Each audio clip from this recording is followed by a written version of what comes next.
हम श्रीगुरु श्रीयुतापदकमलं श्रीगुरून् वैष्णवांस च श्रीरूपं सागरजातं सहगण रघुनाथान्वितं त्वं सजीवं साद्वैतं सावधूतं परिजनसहितं कृष्णचैतन्यदेवम् श्री राधा कृष्ण पादान सहगण ललिता श्री विशाखान्वितांस च गुरवे गौरचंद्राय राधिकाय तदालय कृष्णाय कृष्ण भक्ताय तद्भक्ताय नमो नमः। ओम अज्ञानतिमिरान्धस्य ज्ञानाञ्जनशलाकया चक्षुरुन्मिलितं येन तस्मै श्रीगुरवे नमः। राधासनमुखसंसकीं सखी सङ्गनिवासिनीं तामहं सततं वन्दे गुरुरूपां परां सखीं। नमो विष्णुपदाय गौराङ्गपृष्ठाय भूतले श्रीमद्भक्तिवेदान्त शिलवामन गोस्वामी निति नामिने। नमो विष्णुपदाय आचार्य सिंह श्रीमद्भक्ति प्रज्ञान केशव गोस्वामी निति नामिने। नमो विष्णुपदाय कृष्ण पृष्ठाय भूतले श्रीमद्भक्ति सिद्धांत सरस्वती इति नामिने। वाञ्छाकल्पतरुभ्यश्च कृपा सिन्धुभ्यैव च पतितानां पावनेभ्यो वैष्णवेभ्यो नमो नमः। श्रीचैतन्यमनोभीष्टां स्थापितं येन भूतले स्वयं रूपं कदा मह्यं ददाति सपदान्तिकं।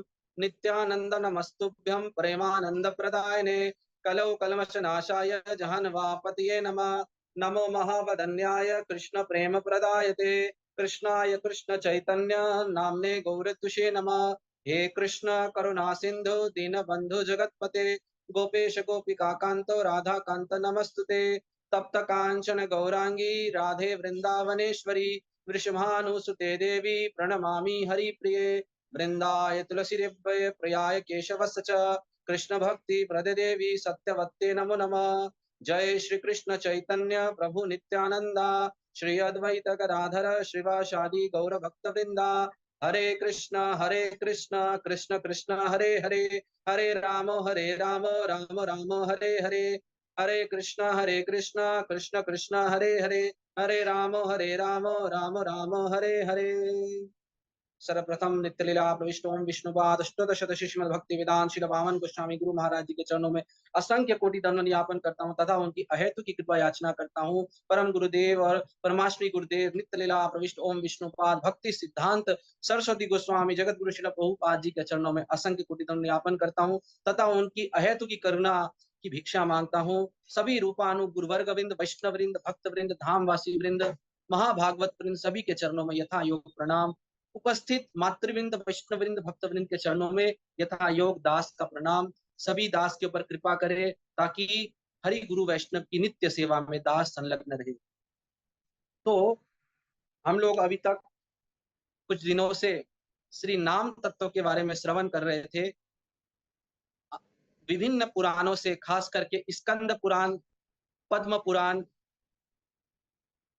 कली संतरण पुराण, विष्णु पुराण, इनमें से हरिनाम का क्या महत्व है।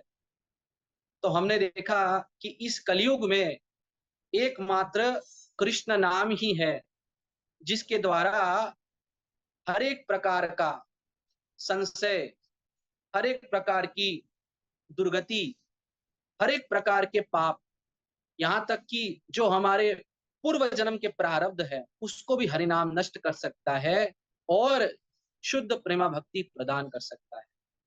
इसीलिए इस युग में श्री चैतन्य महाप्रभु ने कहा है परम विजयते श्री कृष्ण नाम संकीर्तनम नाम नामी अभिन्न।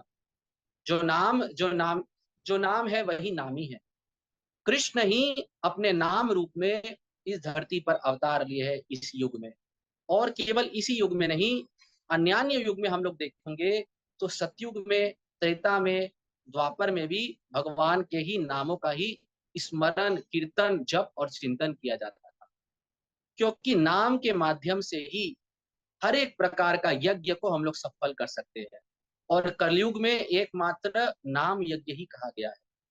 तो कलऊ केवल नाम यज्ञ।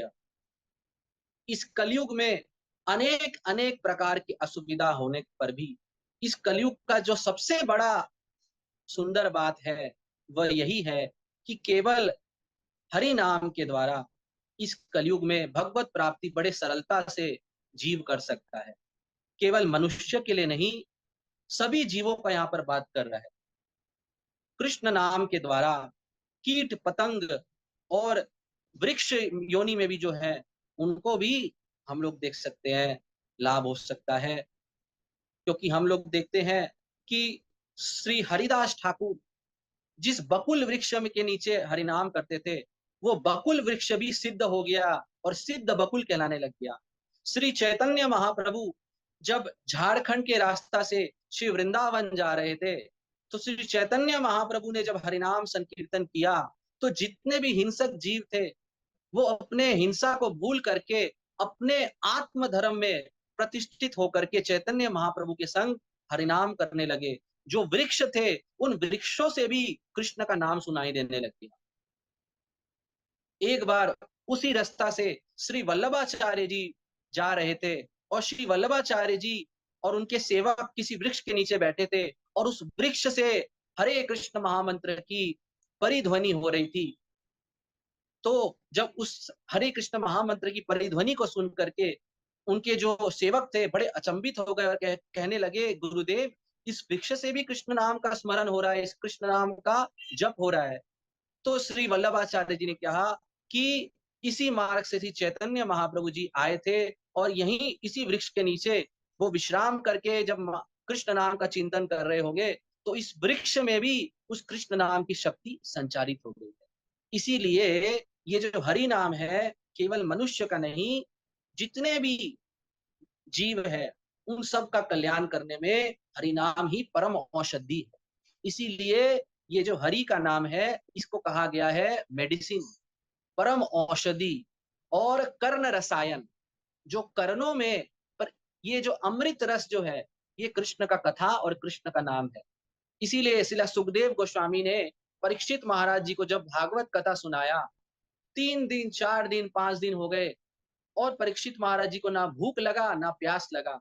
तो शिला सुखदेव गोस्वामी कहने लगे, हे परीक्षित महाराज, इतने दिन हो गए हैं, आप कुछ जल तो ग्रहण कर लीजिए, कुछ थोड़ा सा प्रसाद तो ले लीजिए।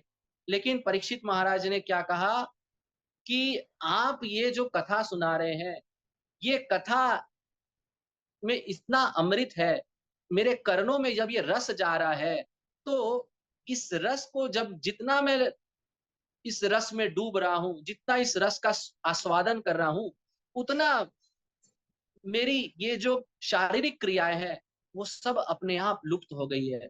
इसलिए ना अब मुझे प्यास लग रहा है और ना मुझे भूख लग रहा है। केवल आपके मुख से ये कृष्ण प्रेम रस, कृष्ण प्रेम कथा, यही मेरे को सुना है। तो ये जो भगवान का कथा है और भगवान का नाम है, ये चिन्मय है, चेतन तत्व है, परम नित्य है। और मुक्त पुरुष जो है, नित्य मुक्त नित्य सिद्ध भगवान के भक्त हर समय इसका गायन करते हैं और चिंतन करते हैं, मनन करते हैं। तो इसीलिए ये जो भागवत कथा है, ये सदा सर्वदा सेव्या सेव्या, सदा सेव्या भागवतीय कथा। तो ये जो भागवत कथा है, कृष्ण कथा है, इसको सदा के लिए हमको सेवा करना चाहिए। क्योंकि यहाँ पर भगवान का दर्शन कैसे हो सकता है? केवल कथा के माध्यम से ही हम लोग कृष्ण का दर्शन कर सकते हैं। क्योंकि अपने इस इम्परफेक्ट जड़ चक्षु चक्षु के द्वारा हम लोग अप्राकृत जगत का दर्शन नहीं कर सकते। चैतन्य चरितामृत में कहते हैं, प्राकृत नाही, अप्राकृत नाही प्राकृत गोचर। जो अप्राकृत वस्तु है, भगवान चिन्मय अप्राकृत है, अपनी चित्त शक्ति के द्वारा, अपनी योग माया के द्वारा हर समय भगवान योग माया के द्वारा हर समय विलुप्त रहते हैं। तो कौन हम लोग जो है, हम लोग इस संसार में, हम लोग सब मायाबद्ध जीव है। तो हम बद्ध जीव कैसे उस चिन्मय वस्तु, चिन्मय भगवान का दर्शन कर सकते हैं? उसके लिए तो हमको अप्राकृत दिव्य नेत्र चाहिए, अप्राकृत दिव्य हमको करना चाहिए, अप्राकृत दिव्य हमको वाणी चाहिए, जिससे हम उनका गुणगान कर सके। इसीलिए कहा गया है कि श्रवण पहला अंग है भक्ति का।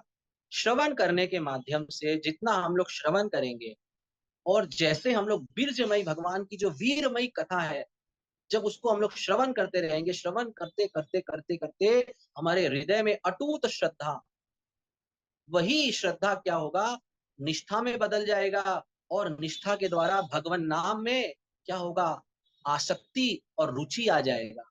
उस रुचि से अपने आप हमारे हृदय में प्रेम भक्ति का भाव उदय होएगा, और तब हमारे को वो अप्राकृत सेवनमुखी इंद्रियां प्राप्त होगी। उस अप्राकृत सेवनमुखी इंद्रियों से ही हम भगवान का दर्शन कर सकते हैं। इसीलिए हमारे श्रीला भक्ति सिद्धांत सरस्वती प्रभुपाद जी कहते थे कि हमको कभी भी फोर्सफुली भगवान के लीलाओं का चिंतन नहीं करना चाहिए, भगवान के रूप का दर्शन करने का नहीं सोचना चाहिए, भगवान के गुणों को संचारित करने का नहीं सोचना चाहिए। जब हरि नाम हमारा शुद्ध होगा, जब शुद्ध हरि नाम करते करते नाम के द्वारा ही क्या होगा, रूप गुण लीला परिकर और धाम का हमको नित्य दर्शन प्राप्त हो सकता है। तो हरि नाम जब शुद्ध मुख से करेंगे, शुद्ध हरि नाम के द्वारा ही हम लोग भगवान का दर्शन पा सकते हैं। तो इसीलिए वो शुद्ध हरि नाम कब होगा, जब हम लोग श्रवण करेंगे। कथा श्रवण करने से, और कथा किसके मुख से, केवल शुद्ध भक्त और वैष्णव के मुख से हमको कथा श्रवण करना चाहिए, और किसी के मुख से हम लोग नहीं श्रवण करेंगे। क्योंकि कहते हैं कि अवैष्णव के मुख से अगर हम लोग कथा श्रवण करते हैं, तो उससे क्या होगा, उससे हमको भगवत प्रेम तो होगा नहीं, उल्टा हम क्या होंगे कि भगवान के चरणों में अपराध कर देंगे। क्योंकि अपराकृत वस्तु को कौन समझ सकता है, जो नित्य मुक्त जीव है, जो नित्य सिद्ध भगवान के नित्य गुरु वैष्णव है, वही उनको समझ सकते हैं। इसीलिए चार संप्रदाय, चार वैष्णव संप्रदाय है, उन चार वैष्णव संप्रदाय के अंतर्गत ही हम लोग को भगवान का नाम, रूप गुण लीला का चरित्र का श्रवण करना चाहिए। तो इसीलिए सबसे पहला जो हमारे गौड़ीय कंठाहार में हमारे भक्तों ने कहा है, वो है वैष्णव तत्व। क्योंकि सबसे पहला है साधु संग। साधु संग के बिना कृष्ण भक्ति तो बहुत दूर का बात है, ये संसार भी क्षय नहीं होता है। तो कहते हैं साधु संग सर्व शास्त्र कोय, लव मात्र साधु संग सर्व सिद्धि हो। अगर एक क्षण का भी अगर हमको वैष्णव संग मिल जाए, साधु संग मिल जाए, तो उससे भी हम लोग इस जन्म मृत्यु को अतिक्रमण करके, इस भव सागर को अतिक्रमण करके हम लोग वैकुंठ धाम को जा सकते हैं। तो इसीलिए साधु संगे धामवास, साधु संगे हरि नाम, साधु संगे ब्रजवास, यही मात्र चाही, संसारे जीने ते आर कोनो वस्तु नाई। चैतन्य चरितामृत में कह रहे हैं कि साधु के संग में वृंदावन का वास और हरिनाम संकीर्तन। अगर हम लोग साधु संग में बस नाम संकीर्तन और धाम वास करें, तो हमको और कोई वस्तु का आवश्यकता नहीं है, ये दो ही वस्तु। लेकिन साधु संग में बोला गया है। हम लोग देखते हैं कोटि कोटि लोग श्री वृंदावन धाम जाते हैं, श्री नवद्वीप धाम जाते हैं, लेकिन इस प्रकार से हम लोग देखते हैं कि वृंदावन केवल जाने से कोई वृंदावन वासी नहीं बन जा सकता। इसीलिए चैतन्य महाप्रभु कहते थे, ऑनेर मौन वॉन आमार मौन वृंदावन। चैतन्य महाप्रभु ने कहा गया है कि किसी का मन जो है वो वन होगा, लेकिन मेरा जो हृदय है वो वृंदावन है। श्री चैतन्य महाप्रभु स्वरूप दामोदर, जो ललिता सखी के अवतार थे, और स्वरूप दामोदर आज तक कभी वृंदावन नहीं गए थे, लेकिन चैतन्य महाप्रभु कहते थे स्वरूप दामोदर ही ब्रजवासी है, एकमात्र ब्रजवासी अगर है तो स्वरूप दामोदर है। क्यों? क्योंकि स्वरूप दामोदर ब्रज के भाव में हर समय निमग्न रहते थे। तो इसीलिए मेन क्या है कि ब्रजवास कैसे करने का होता है, भक्तों के संग में। अगर हम लोग, क्योंकि कहते हैं जेई खाने वैष्णवगण से ही खाने वृंदावन। वृंदावन कहाँ है? जहां वैष्णव गंध है, जहां भक्त वृंद है। क्योंकि भगवान कहते हैं कि नाहम बसती वैकुंठे, हो सकता है नाहम बसती योगी नाम हृदयम। भगवान कहते हैं मैं योगियों के हृदय में नहीं बसता हूँ, मैं वैकुंठ में नहीं रहता हूँ। तुम कहीं पर भी हो सकता है कि मेरे को, तुम कहीं जाओ, कोई भक्त को कहते हैं भगवान, हो सकता है कि वैकुंठ में भी नहीं मिल, हो सकता है योगियों के हृदय में भी मेरा पता तुमको नहीं मिले। भगवान कहते हैं मैं कहाँ बसता हूँ? जहां शुद्ध भक्त मेरी कथा करते हैं, जहां शुद्ध भक्त मेरा गुणगान करते हैं, मेरी गुण कथा करते हैं, मेरी लीला कथा का गुणगान करते हैं, मैं वहां रहता हूँ। इसीलिए भगवान ने उद्धव को कहा है, हे उद्धव, मेरे जो भक्त है, जो हर समय मेरा गुणगान करते हैं, वो मुझे सबसे प्रिय है। उनसे अधिक प्रिय मुझे कोई नहीं है। इसलिए हे उद्धव, तुम मुझे इतने प्रिय हो कि इतना प्रिय मुझे लक्ष्मी देवी नहीं है, जो मेरे हृदय में निवास करती है, वक्षस्थल में रहती है। विष्णु के वक्षस्थल में हमेशा लक्ष्मी का स्थान है। भगवान कहते हैं लक्ष्मी देवी भी इतनी प्रिय नहीं है। मेरा जो खुद का भाई है बलराम, अनंत शेष, वो भी मुझे इतना प्रिय नहीं है जितना प्रिय मुझे मेरे प्रेमी भक्त है। तो भगवान अपने भक्तों को सबसे ऊपर रखते, इसीलिए भगवान कहते हैं अहम भक्त पराधीनो। भगवान कहते हैं मैं अपने भक्तों के पराधीन हूँ। भगवान सर्व स्वतंत्र होने के कारण भी एकमात्र प्रेम भक्ति ऐसी है जो भगवान को भी पराधीन कर सकती है। इसीलिए देखो भगवान श्री कृष्ण जो कोटि कोटि ब्रह्मांड के नायक है, जिनके एक भ्रिकुटी से कोटि कोटि ब्रह्मांड का सृजन हो सकता है, वही भगवान कृष्ण अर्जुन के क्या बन रहे हैं? अर्जुन के भगवान सारथी बन गए हैं। और भगवान घोड़ा चला रहे हैं अर्जुन का, अर्जुन के घोड़ा को घास खिला रहे हैं। और भगवान उसी युधिष्ठिर महाराज जी ने जब राजस्व यज्ञ किया, तो वहीं पर भगवान कृष्ण क्या कर रहे हैं? सभी संतों का झूठन उठा रहे हैं और सभी संतों के चरणों की सेवा कर रहे हैं, उनका अभिषेक कर रहे हैं और उनके चरणामृत को भगवान पान कर रहे हैं। तो देखो भगवान केवल अपने भक्तों के वश में है।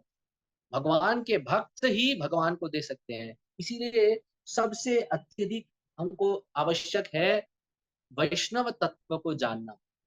क्योंकि हरि गुरु वैष्णव,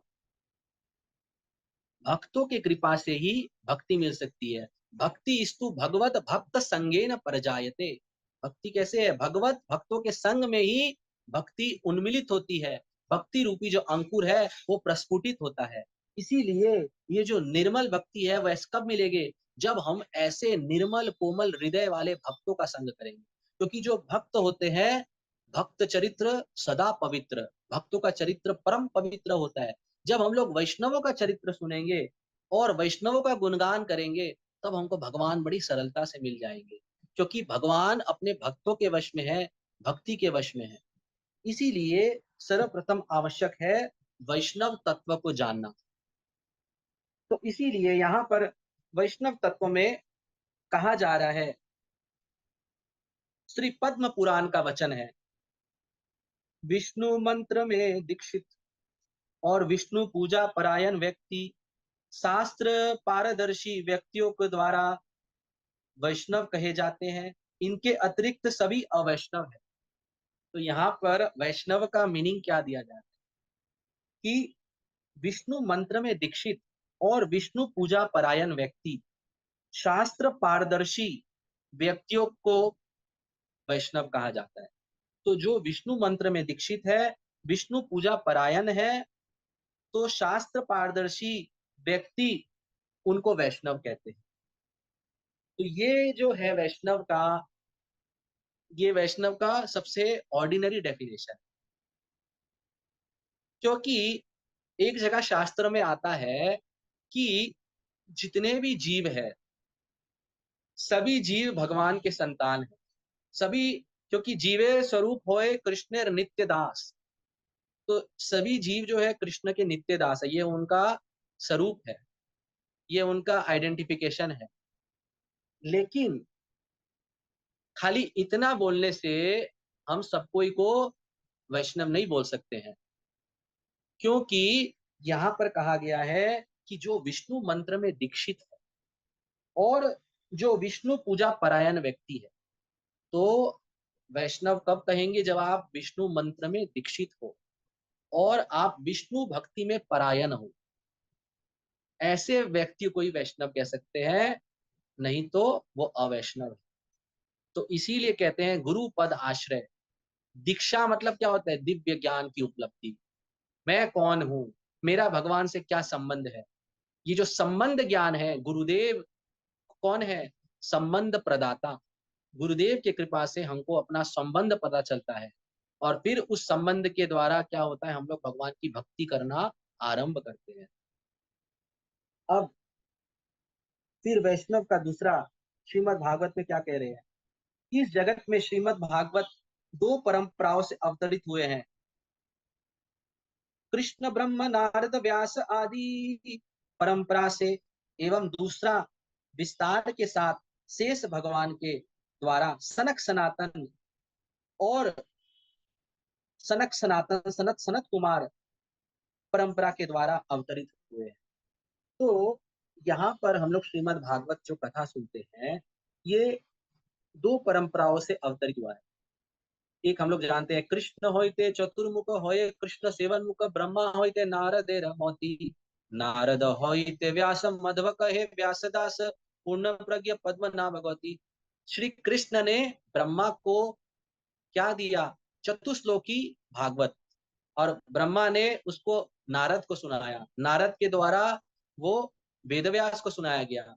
इस प्रकार से व्यास देव के द्वारा मध्वाचार्य जी के, और मध्वाचार्य जी हम लोग क्योंकि मध्वाचार्य जी के संप्रदाय में हमारा गौड़ीय संप्रदाय उसी के अंतर्गत है, तो धीरे धीरे माधवेंद्र पुरी पाद, फिर माधवेंद्र पुरी पाद से ईश्वरपुरी, ईश्वरपुरी से चैतन्य महाप्रभु, सड़ गोस्वामी, फिर सड़ गोस्वामी के द्वारा नरोत्तम दास ठाकुर, फिर नरोत्तम दास ठाकुर के द्वारा जगन्नाथ दास बाबा जी, गौर किशोर दास बाबा जी, भक्ति सिद्धांत सरस्वती प्रभुपाद। तो ये जो गुरु परंपरा है, इस गुरु परंपरा से हमको भागवत तत्व का ज्ञान मिल रहा है। और एक क्या है, एक जो परंपरा है, वहां पर भगवान अनंत देव, ये जो अनंत देव है पाताल लोक में रहते हैं।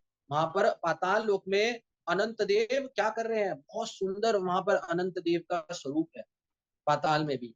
और वो अनंत देव इस कथा को अपने हजार मुखों से गायन कर रहे हैं। और किसको सुना रहे हैं? सनक सनातन सनत सनत कुमार, ये जो चतुर्शन है, जो ब्रह्मा के पहले मानस पुत्र है, इनको अनंत देव ये भागवत का कथा सुना है।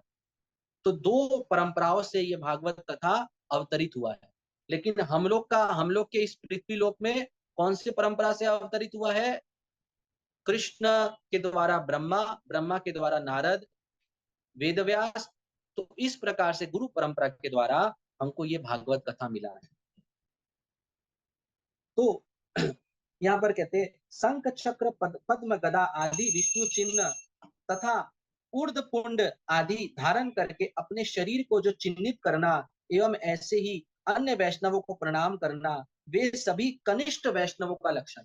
अब वैष्णव जो होते हैं वो तीन प्रकार के होते हैं, एक कनिष्ठ वैष्णव, एक मध्यम वैष्णव और एक उत्तम वैष्णव।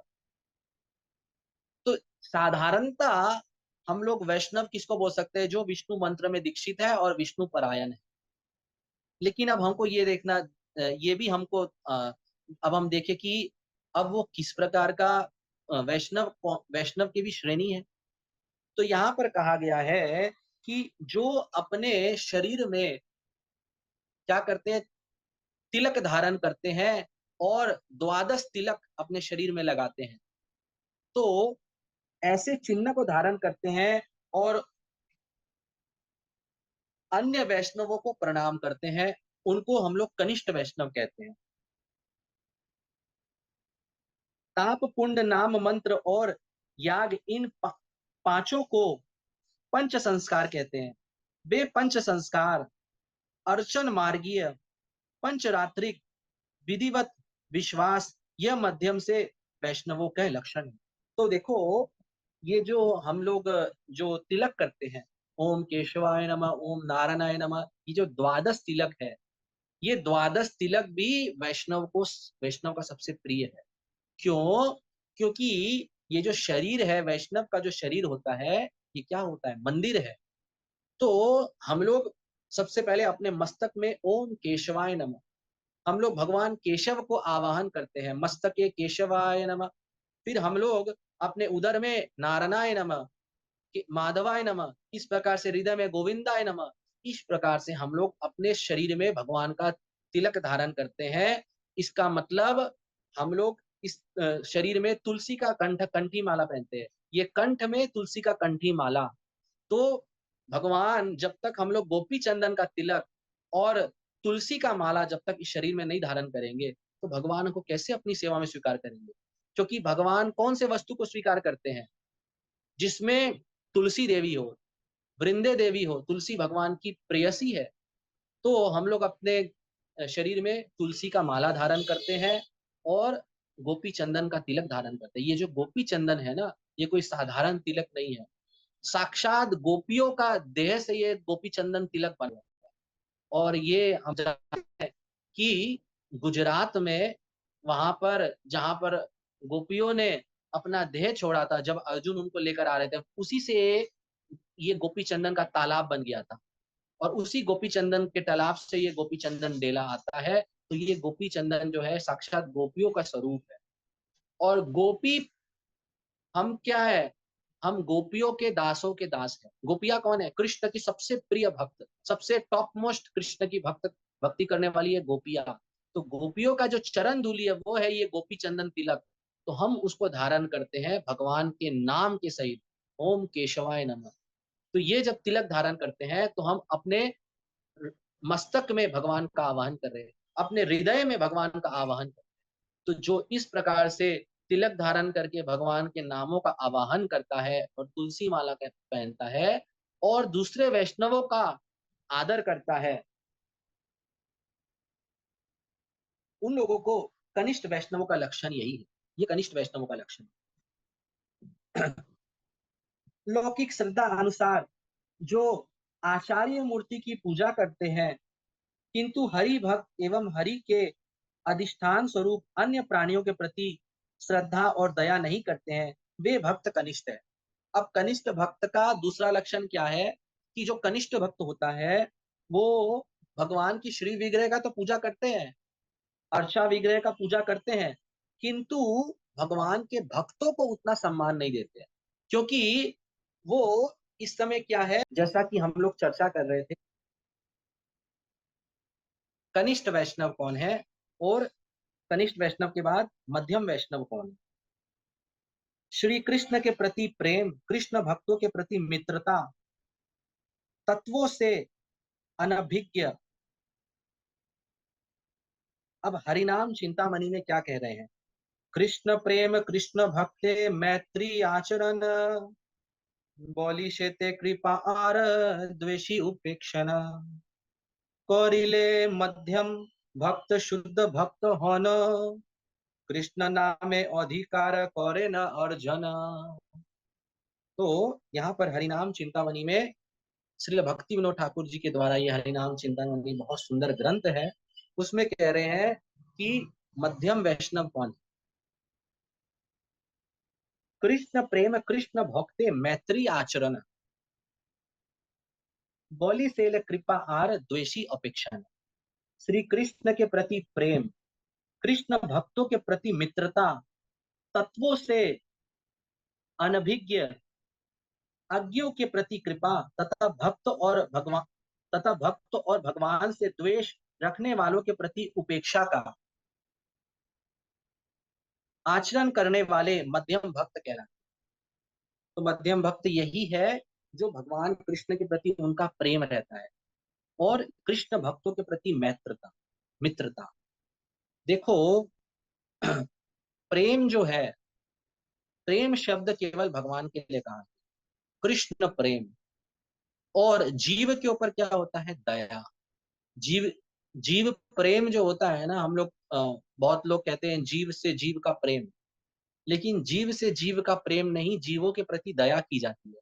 इसीलिए यहाँ पर कह रहे हैं कि जो भक्त होते हैं वो अपने सभी गुरु भाइयों से क्या करते हैं? मैत्री, मित्रता, मित्रता का, क्योंकि एक साथ मिल करके भगवान का भक्ति किया जा सकता है। तो जो वैष्णव होते हैं सभी से मित्रता रखते हैं, सभी के प्रति प्रीति रखते हैं। तो भक्तों से मैत्री भाव और दूसरे लोग जो भगवान के तत्वों से अनभिज्ञ है, उन लोग के ऊपर वो कृपा करते हैं। उन लोग को वो प्रचार करके भक्ति में लाने का कोशिश करते हैं।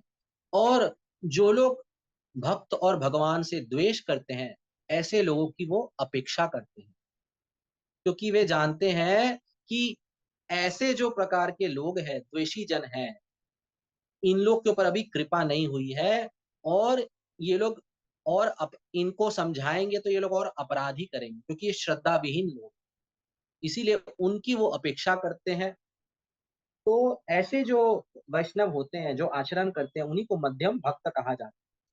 जो समस्त वस्तुओं को सभी जीवों के हृदय में नियंता के रूप में स्थित परमात्मा श्री हरि के विभूति के रूप में दर्शन करते हैं, वे उत्तम भागवत है। अब उत्तम वैष्णव कौन है? जो समस्त वस्तुओं को सभी जीवों के हृदय में नियंता के रूप में स्थित परमात्मा का श्री हरि के विभूति के रूप में दर्शन करते हैं। मतलब हर एक वस्तु के अंदर और हर एक व्यक्ति के अंदर जो भगवान का दर्शन करते हैं, परमात्मा श्री हरि का ही उनको क्या मानते हैं कि वो भी एक विभूति है, भगवान की ही विभूति है। मतलब वो सबके हृदय में परमात्मा का दर्शन करते हैं, वो भगवान से अलग किसी चीज को देखते ही नहीं है। सब सब संसार को कृष्णमय देखते हैं। तो जो सबके अंदर कृष्णमय दर्शन करते हैं, उनको क्या कहा जाता है? उत्तम भागवत, उत्तम वैष्णव।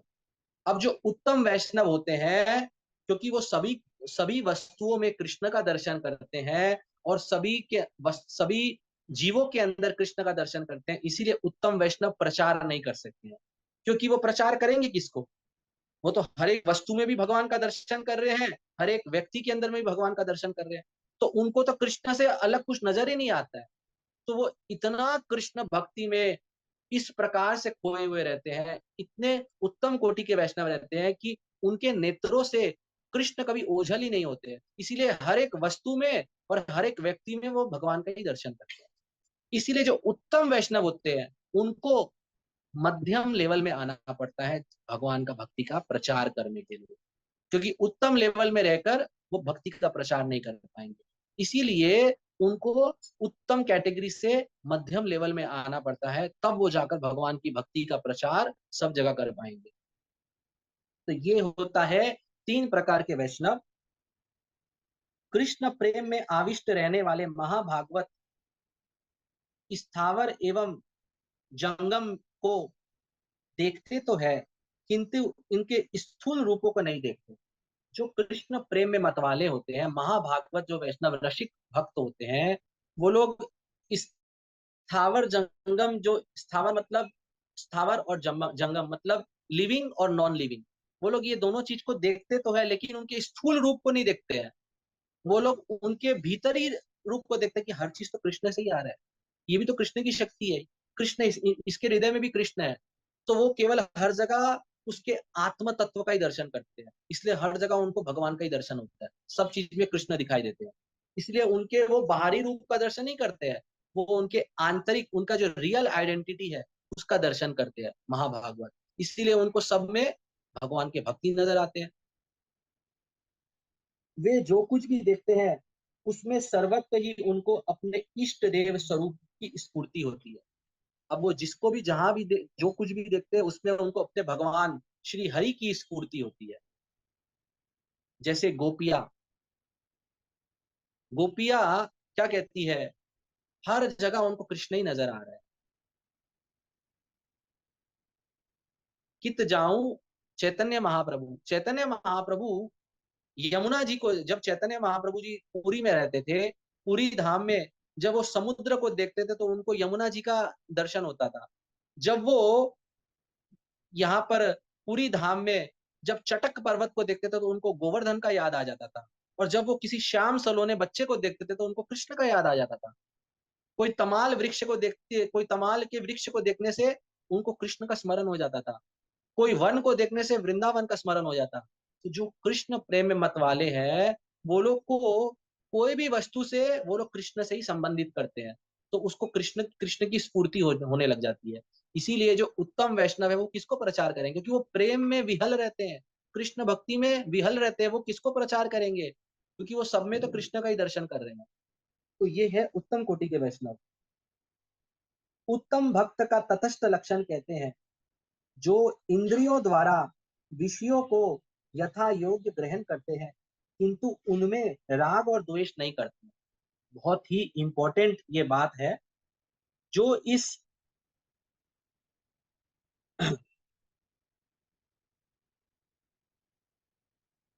जो इंद्रियों के द्वारा हर एक, देखो श्री रूप गोस्वामी ने हमको कहा गया है कि वैराग्य कैसा करना चाहिए हमको। तो हमको वैराग्य कैसा करना चाहिए, युक्त वैराग्य। युक्त वैराग्य का अर्थ क्या होता है कि जो वस्तु कृष्ण की सेवा में लग सकती है उसको हमको कृष्ण की सेवा में लगाना चाहिए। तो हमको कहा गया है कि हमको ना भोग करना है ना वैराग्य करना है, हमको क्या करना है, सेवा करना है। सेवा में ना भोग है ना वैराग्य है। सेवा में हर एक वस्तु को भगवान से संबंधित, भगवान के संबंधित भगवान की सेवा में नियुक्त करना, ये हमारा है। तो युक्त वैराग्य का मतलब क्या होता है, हर एक वस्तु को कृष्ण की सेवा में नियुक्त करना, वो है युक्त वैराग्य। जैसे समझ लीजिए आज हम लोग ये मोबाइल फोन के द्वारा कृष्ण भक्ति का चर्चा कर रहे हैं, तो ये मोबाइल फोन को हम लोग किसमें लगा रहे हैं, ये जो जूम जो बनाया है, जिसने ये ऐप बनाया है जूम, इस जूम के द्वारा हम लोग भक्त लोग एसोसिएशन कर रहे हैं। तो ये ऐप को हम लोग किस चीज में यूज कर रहे हैं, कृष्ण की सेवा में। हम लोग माइक माइक यूज करते हैं, माइक्रोफोन। माइक्रोफोन से हम लोग हर जगह कृष्ण का नाम, कृष्ण का सत्संग करते हैं और दूर दूर तक लोगों के पास जाता है। तो ये माइक्रोफोन किसके लिए यूज हो रहा है, कृष्ण की भक्ति का प्रचार करने के लिए। तो जो भी वस्तु कृष्ण की सेवा में यूज कर दे तो वो वस्तु क्या हो गया, ये एक प्रकार यही है भक्तों का काम। भक्तों का कार्य क्या है कि हर एक वस्तु को भगवान की सेवा में नियुक्त करना। अगर हम लोग कोई चीज केवल स्वयं अपने इंद्र तृप्ति के लिए यूज करते हैं वो हो गया भोग, और अगर हम लोग कोई वस्तु को त्याग देते हैं वो हो गया वैराग्य। लेकिन अगर हम लोग कोई वस्तु को ना भोग के लिए ना त्याग के लिए उस वस्तु को भगवान की ओर लगा देते हैं, भगवान की सेवा में लगा देते हैं, तो वो हो जाता है भक्ति। तो भक्ति में क्या है कि हर एक चीज को, क्योंकि भगवान ही परम भोक्ता है, भगवान ही परम नियंता है, सब वस्तु भगवान के लिए ही है, भगवान की सेवा के लिए ही है। तो हर एक उपकरण को भगवान की सेवा में लगाना, यही है भक्ति। तो उत्तम भक्तों का तटस्थ लक्षण है जो इंद्रियों द्वारा विषयों को यथा योग्य ग्रहण करते हैं। जो जो उत्तम वैष्णव होते हैं उनके तटस्थ लक्षण कह रहे हैं, मतलब दो तरह के लक्षण होते हैं, एक तटस्थ और एक होते हैं मुख्य। तटस्थ मतलब होता है सेकेंडरी।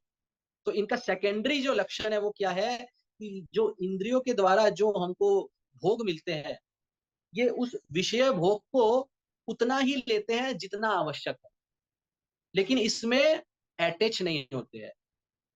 फॉर एग्जाम्पल, हम लोग भी तो खा रहे हैं, हम लोग भी तो सो रहे हैं, तो खाना और सोना तो हम भी कर रहे हैं। तो कोई कहेगा अरे आप भक्त है, आप भी खाते हैं वो भी खाते हैं, डिफरेंस क्या है। हम लोग उतना ही खाते हैं जिससे हम लोग अपने उदर को शांत करके अपने शरीर को अच्छा रख के शरीर को भगवान से के द्वारा भगवान का सेवा कर सके। लेकिन हम लोग केवल भोग के लिए नहीं खा रहे हैं कि अपने आनंद के लिए, जीवा का स्वाद के लिए हम लोग खा रहे हैं, तब वो भोग हो जाएगा। लेकिन हम लोग भगवान का प्रसाद का सेवा करते हैं, उतना ही सेवा करते हैं जिसके द्वारा ये शरीर अच्छी प्रकार से चले और इस शरीर को भगवान का सेवा में नियुक्त किया जाए, क्योंकि शरीर भी मंदिर है। तो इस शरीर को भी हमको अच्छा रखना पड़ेगा, क्योंकि शरीर के द्वारा ही तो हमको भगवान का भक्ति करना है। तो इसीलिए उतना हमको खाना चाहिए जिसके द्वारा ये शरीर अच्छा रहे और भगवान की सेवा में काम है। हम लोग सो रहे हैं, लेकिन हम लोग सो रहे हैं कि कितना, जितना सोना चाहिए, जितना सोने से शरीर अच्छा रहे और उसके बाद अगले दिन भगवान का सेवा हम लोग कर सके। लेकिन ये नहीं कि हम लोग केवल 9 घंटा 10 घंटा केवल अनियंत्रित रूप से केवल सो रहे हैं, जितना मन किया उतना सो रहे हैं, जितना मन किया उतना खा रहे हैं, जो मन किया वो खा रहे हैं, वो नहीं। नियंत्रण के साथ जितना आवश्यक है उतना हम लोग खा रहे हैं, क्योंकि हमको उस भगवान का सेवा करना है। तो हम लोग जो भी चीज करते हैं वो कृष्ण के लिए कर रहे हैं। इसीलिए हम लोग उसमें क्या हो रहे हैं, हम लोग उसके दास नहीं बन गए हैं। अब जैसे दुनिया के लोग हैं, वो लोग क्या है, वो लोग अपने जीवा के दास है। वो लोग देखेंगे नहीं, कहीं पर भी कुछ भी मिल रहा है पार्टी में जाएंगे, जहां कुछ मिल रहा है वहीं पर खाना आरंभ कर देंगे। ये नहीं देखेंगे इसमें प्याज है या लहसुन है, वो नहीं देखेंगे। लेकिन जो भक्त होगा वो खाएगा नहीं, देखे अरे ये तो अदीक्षित के द्वारा बनाया गया, ये तो खाद्य खाने लायक योग्य नहीं है। तो वो जो वैष्णव होगा बड़े ही अपने इंद्रियों को नियंत्रण करेगा, अपने जीवा को नियंत्रण करेगा और केवल भगवान का प्रसाद पाएगा। लेकिन जो अवैष्णव होगा वो क्योंकि अपने इंद्रियों का दास है, इसलिए वो अटैच्ड है। तो इसीलिए वो अटैच्ड है, इसीलिए वो आसक्त है खाने में, सोने में, पहनने में। तो वो हर चीज में उसका आसक्ति के द्वारा वो क्या करेगा, कभी नियंत्रण नहीं कर पाएगा। तो इसको कहते हैं कि भक्त क्या करते हैं, जो चीज जितना आवश्यक होता है उसको उतना तक ही यूज करते हैं। उनमें उसका राग और द्वेष नहीं रहता। देखो, राग और द्वेष, जैसे हम लोग कोई चीज को राग और द्वेष का मतलब क्या होता है कि किसी का अच्छा या किसी का बुरा। तो जो भक्त होता है ना, वो उसमें दोनों ही नहीं रखते हैं, ना राग रखते हैं ना द्वेष रखते हैं। खाना मिल गया, हाँ बहुत अच्छा है, खाना प्रसाद मिल गया, भगवान का प्रसाद मिला, स्वादिष्ट है या नहीं है, जैसा भी है भगवान का प्रसाद है, हम लोग पा लिए, बस उससे हमारा तृप्ति हो गया। तो वो लोग ये नहीं कि उसके प्रति हम लोग अटैच्ड ही हो जाएंगे। अब कोई लोग कोई चीज के प्रति बहुत ज्यादा अटैच्ड हो जाते हैं, तो या तो उसका बहुत ज्यादा प्रशंसा करने लग जाते हैं, या फिर उसका फिर बुराई निकालने लग जाएंगे। तो ना, जो भक्त होता है ना, वो ना प्रशंसा करेगा और ना बुराई करेगा, क्योंकि दोनों ही ज्यादा करने से क्या होता है, धीरे धीरे आप उसके प्रति अटैच्ड हो जाओ। किसी के बारे में आप बहुत ज्यादा प्रशंसा करो तो उसके बारे में सोचने लग जाओगे, किसी के बारे में आप बहुत ज्यादा बुराई करो तो केवल उसके बारे में सोचने लगे। तो दोनों ही स्थिति में क्या होगा, आप उसमें आसक्त हो जाओगे। और एक बात देखना, बहुत ज्यादा प्रशंसा करते करते फिर आप धीरे धीरे उसका बुराई खोजने लगोगे। पहले बहुत प्रशंसा कर लिया, फिर धीरे नहीं ये चीज तो उसने नहीं किया ना ऐसा, फिर बुराई आ जाएगा। और किसी का बहुत ज्यादा बुराई करने लगो, फिर बुराई करते करते चलो जैसा भी था ये काम तो अच्छा ही किया ना, अब बुराई के बाद क्या आ जाएगा, फिर उसका प्रशंसा करने लग जाओगे। तो ये इसीलिए वैष्णव ना अत्यधिक प्रशंसा में जाता है, ना राग में ना द्वेष में, दोनों ही चीज सम व्यवहार रखता है। तो ये होना चाहिए। और वैसे भी अगर करना भी है तो हमेशा प्रशंसा करना सीखना चाहिए लोगों का। वैष्णव जो होता है गुणग्राही होता है। भगवान जैसे अपने भक्तों का, सब जीवों का गुण देखते हैं, उनका अपराध नहीं देखते हैं। तो जो वैष्णव होते हैं वो भी केवल गुण देखते हैं। सबका गुण हमको देखना चाहिए, हमको दो लोगों का दोष नहीं देखना चाहिए। ये दोष दृष्टि को हटाना बहुत आवश्यक है, क्योंकि जब तक दोष दृष्टि रहेगा तब तक हम लोग क्या करेंगे, अपराध पे अपराध करते जाएंगे। इसीलिए दोष दृष्टि से मुक्त होकर केवल हमको गुणग्राही बनना चाहिए। जो इस जड़ विषय समूह विष्णु माया रचित जानते हैं, वे भगवत उत्तम है। और जो भक्त ये जानते हैं कि भाई हम लोग ये दृश्यमान जो जगत है, ये जो सब कुछ है, ये भगवान की माया शक्ति है। ये माया शक्ति के द्वारा ही सब कुछ चल रही है। ये त्रिगुणमयी माया है, सतोगुण रजोगुण तमोगुण। ये त्रिगुणमयी माया के द्वारा ही ये सब कुछ हो रहा है। तो ये विष्णु रचित माया है। जो इस बात को समझ गए हैं कि ये जो संसार जो है ये भगवान की माया है, ये हमारा वास्तविक स्थान नहीं है, जो इस बात को समझते हैं कि जितना भी ये समूह है, ये जो भी चीज हम लोग दृश्यमान जगत देख रहे हैं, विषय समूह, ये सब भगवान की माया है। तो जो इस चीज को समझ समझ गए हैं वो उत्तम वैष्णव है। क्योंकि देखो, एक बात है समझना, अलग बात है, और रियलाइजेशन करना अलग बात। जैसे ज्ञान और विज्ञान, एक हमको पता चल गया, हाँ ये हमको पता चल गया, ये ऐसा है ये वैसा है, वो हमको पता चल गया है लेकिन रियलाइजेशन नहीं आया। हमको पता चल गया है कि हम आत्मा है, शरीर नहीं है। लेकिन क्या ये रियलाइजेशन हमको हर समय रहता है? नहीं रहता है।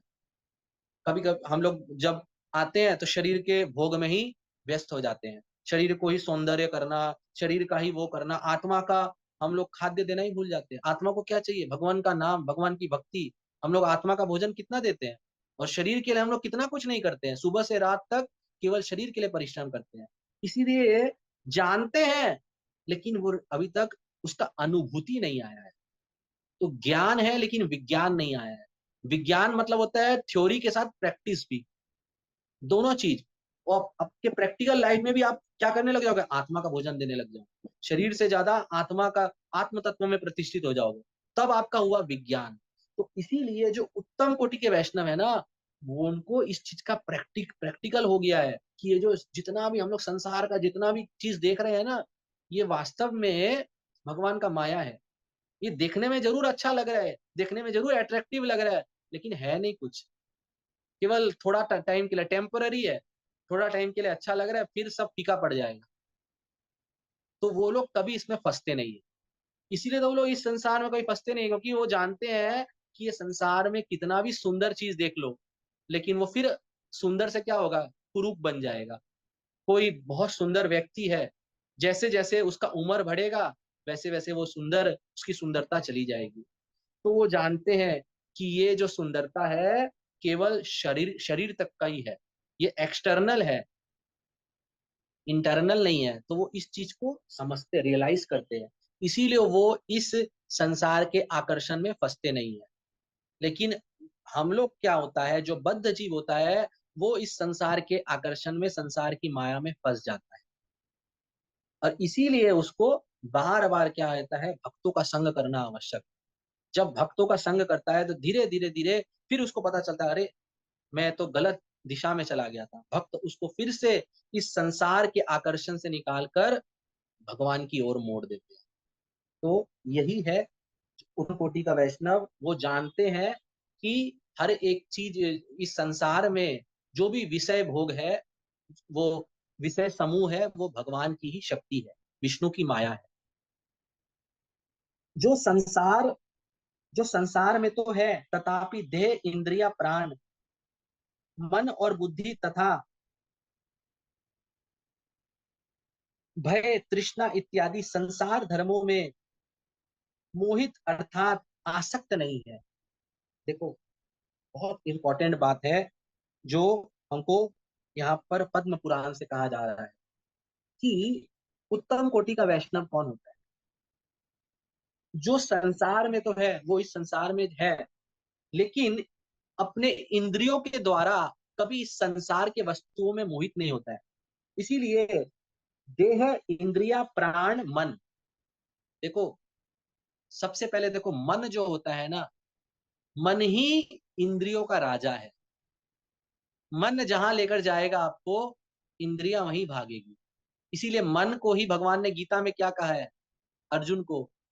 मन ही सबसे बड़ा मित्र है और मन ही सबसे बड़ा शत्रु है। तो जो उत्तम वैष्णव होता है ना, उसका देह, मन, प्राण, बुद्धि और जितना भी भाव होता है, जैसे तृष्णा, क्षुद्रा, भय, ये सब क्या होता है, संसार धर्म में मोहित नहीं होता है, अर्थात आसक्त नहीं है। सर्वदा हरि स्मृति द्वारा कुशल पूर्वक रहते हैं, वे भागवत प्रधान है। तो ऐसे लोग क्या करते हैं, कभी अपने मन के द्वारा, इंद्रियों के द्वारा इस संसार में आसक्त नहीं रहते हैं, मोहित नहीं होते हैं, और सदा हरि स्मृति बना रहता है, भगवान का विस्मरण कभी नहीं होता है उनको। सदा सदा हरि स्मृति, सर्वदा हरि स्मृति द्वारा कुशल पूर्वक रहते हैं। कुशल पूर्वक रहते हैं मतलब आनंद में रहते हैं, मतलब हर एक अवस्था में भगवान का स्मरण करते हैं और उसको भगवान का आशीर्वाद मानते हैं। वो उत्तम भागवत है। क्योंकि जनरली क्या होता है, हम लोग अपने सिचुएशन में भगवान को विस्मरण हो जाता है, या हम लोग क्या होता है, जब दुख आता है तो हम लोग अपनी कुशलता को भूल जाते हैं, कुशल पूर्वक नहीं रहते हैं, हम भी उदास हो जाते हैं। लेकिन जो उत्तम कोटि के भागवत होते हैं, वो लोग कभी भी सुख हो या दुख हो, कोई भी अवस्था में इस संसार में मोहित नहीं होते हैं, और सदा सर्वदा हरि स्मरण उनका बना रहता है। तो यही दो चीज हमको मांगना चाहिए कि भगवान का स्मरण और भक्तों का संग, ये दो चीज रहेगा तो फिर हम लोग भी इस संसार में हम भी आसक्त नहीं होंगे। तो देह, इंद्रिया, प्राण, मन और बुद्धि तथा जन्म, नाश, क्षुद्रा, भय, तृष्णा इत्यादि संसार धर्मों में मोहित नहीं रहता है। देखो संसार धर्म में कौन मोहित है? जो इस संसार से भय, रोष, तृष्णा, जिसके अंदर संसारिक तृष्णा है, संसार के प्रति भय है, राग है, द्वेष है, तो इस प्रकार से जो रखता है, मोहित जो होता है, वो इस संसार में आसक्त हो जाता है। लेकिन जो इस सांसारिक भय से, तृष्णा से मोहित नहीं होता है और सर्वदा हरि स्मृति द्वारा कुशल पूर्वक रहता है, अब जो सदा हरि स्मृति के द्वारा कुशल पूर्वक रहेगा, उसको संसार का कभी भय होगा? क्योंकि उनको पता है क्या है, भजऊ रे मन श्री नंदन नंदन अभय चरण अरविंद रे। भगवान के चरण अभय अशोक प्रदान करने वाले, सब शोकों का नाश करने वाले हैं, सब भयों का नाश करने वाले हैं, सभी तृष्णा को मिटाने वाले। तो जो श्री कृष्ण का भजन करता है, उसको वो अभय, वो उसके अंदर भय चला जाता है। संसारिक जो भय होता है ना, वो भय नहीं रहता है, और संसार का जो तृष्णा रहता है, वो तृष्णा उसका चला जाता है। उसका तृष्णा क्या रहता है? केवल कृष्ण को कैसे आनंद करूं, कृष्ण को कैसे मैं आनंद दे सकूं, केवल यही उसका अभिलाषा रहता है। तो इसीलिए सर्वदा हरि स्मृति द्वारा कुशल पूर्वक रहते हैं, वे भागवत प्रधान। ऐसे ही लोग प्रधान वैष्णव हैं, परम भागवत है ना।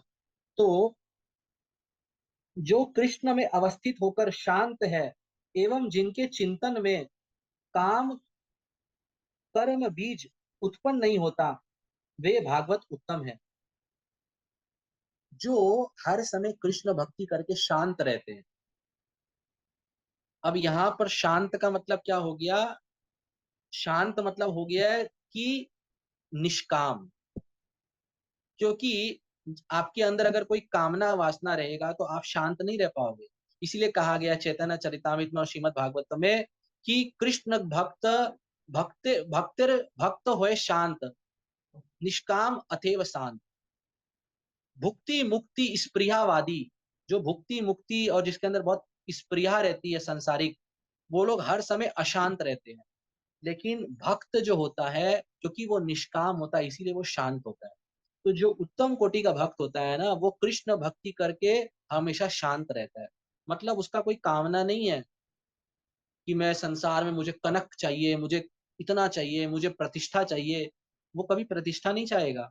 जैसे हमारे रूप गोस्वामी, सनातन गोस्वामी, कभी उन्होंने प्रतिष्ठा चाहते थे? नहीं। एक पेड़ में रहकर भी वो भगवान का भजन कर रहे हैं। श्री गौर किशोरदास बाबा जी बाथरूम में रहकर भगवान का हरिनाम कर रहे हैं। उनको प्रतिष्ठा चाहिए कि अरे मैं अनेकों शिष्य बनाऊं और सब कोई को वो करूं? नहीं। तो इस प्रकार से जो भगवान का भक्ति करके निष्काम रहते हैं, शांत रहते हैं, जिनके और उनके चिंता में काम कर्म बीज उत्पन्न नहीं होता। काम मतलब, काम के द्वारा क्या आता है? क्रोध, क्रोध के द्वारा लोभ। काम मतलब, यहाँ पर काम का मतलब क्या हो गया? इच्छा, तृष्णा। हम लोग सब समय संसारिक व्यक्ति क्या सोचता है? कोई ना कोई कामना लेता है। अरे आज मैं ये कमाया, कल इससे ज्यादा कमाऊंगा। आज इतना मिला, कल इससे ज्यादा, इससे और ज्यादा। आज मैं इस पद में हूं, इससे ज्यादा। तो जिसके अंदर इस प्रकार का तीव्र कामना वासना रहता है, तो वो क्या रहता है, उसका चिंतन में हमेशा वही चलता रहता है। तो वो भगवान की भक्ति करने में उसको असुविधा होती है, भगवान की भक्ति नहीं कर पाता है। इसीलिए ऐसे जो वैष्णव होते हैं ना, उनके अंदर ये कामना का जो बीज होता है ना, वही उनका नहीं रहता है। इसीलिए उनके चिंतन में काम कर्म बीज उत्पन्न ही नहीं होता। ये जो कामना का जो बीज है ना, वही उत्पन्न, वही नहीं रहता है। मतलब इस कामनाओं को उखाड़ फेंकते हैं ऐसे वैष्णव। उनके अंदर केवल एक ही कामना रहती है, कैसे कृष्ण को आनंद करूं, कैसे कृष्ण को मैं आनंद दे सकूं। तो जो इस कामना से भगवान की भक्ति करते हैं, वही है उत्तम कोटि के वैष्णव। तो आज हम लोग का समय भी बहुत हो गया है। ये हमारा प्रथम क्लास था वैष्णव तत्व। अभी इसमें और भी आगे भी वैष्णवों के बारे में बहुत कुछ दिया हुआ है। इस तत्व में और भी बहुत दर्शन बाकी है।